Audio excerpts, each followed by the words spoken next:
The new year is the time to set new wellness milestones, and the best way to stick to your goals is by achieving them with someone else, maybe someone like your furry friend. And this morning, we have Dr. Sarah Wooten, a veterinary expert for pumpkin pet insurance, with some tips on how to prepare us and our pets for a great start to 2022. Welcome to the show. How are you today? Good morning, Jordan. Thank you for having me.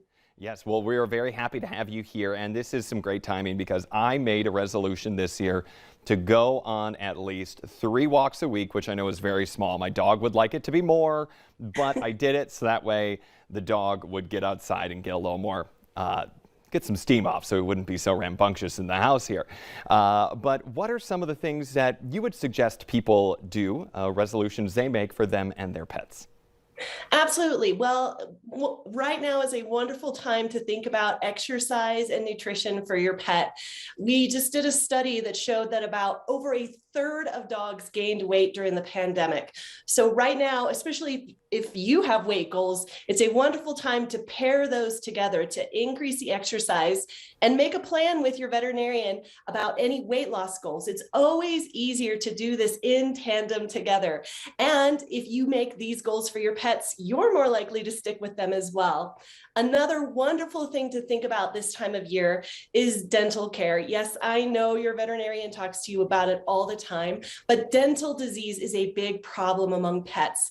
And so even if you just started with some home dental care, like you talked about, Jordan, just 3 times a week, brushing your dog's teeth every 2 to 3 days can cut down on plaque that leads to tartar, that leads to dental disease. And that can often stave off big problems and expensive veterinary bills. So I think dental care and exercise and nutrition are a wonderful place to start with your pet's health resolutions for this year. And let's not forget brushing the teeth 3 times a week will maybe cut down on that stinky breath that the dog might also have, just a little bit of it. We love them, we love their kisses, but sometimes it's like, ooh, get that mouth away from me. So yeah, after you go on the walk, maybe take them in and do a little toothbrush in there as well. And so you also talk about getting some chronic health issues under control as well. What are some of those things that people need to be looking out for?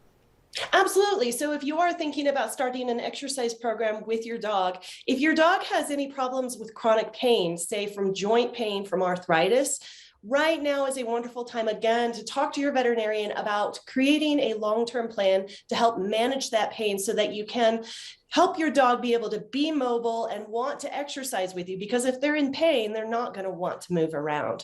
So that's one of the big things is joint pain. The other cool thing about that is that if you cut down your dog's weight, they have studies that show that up to 25% of symptoms of arthritis go away with just cutting down a dog's weight, which is wonderful because it cuts down on your costs for chronic medications, veterinary bills, things like that. So arthritis is the big one for me, Jordan.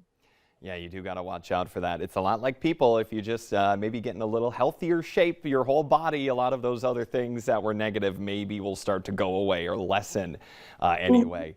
And so what are some, just a few quick tips maybe that you have for people who are a little nervous about starting this, who think this might be a bit too much for them to take on? Well, I think start small. The journey of 1,000 miles starts with a single step. And you talked about doing 3 walks a week with your dog. And I think it's important to make goals that you find that you can attain, right? Don't put something pie in the sky super high that then you fail and feel bad. Start small. I love your idea of just 3 walks a week. If you're not doing anything with your dog, start with something that you know you can succeed at. And then when you are successful, reward yourself, right? Reward yourself, reward your dog, make it fun.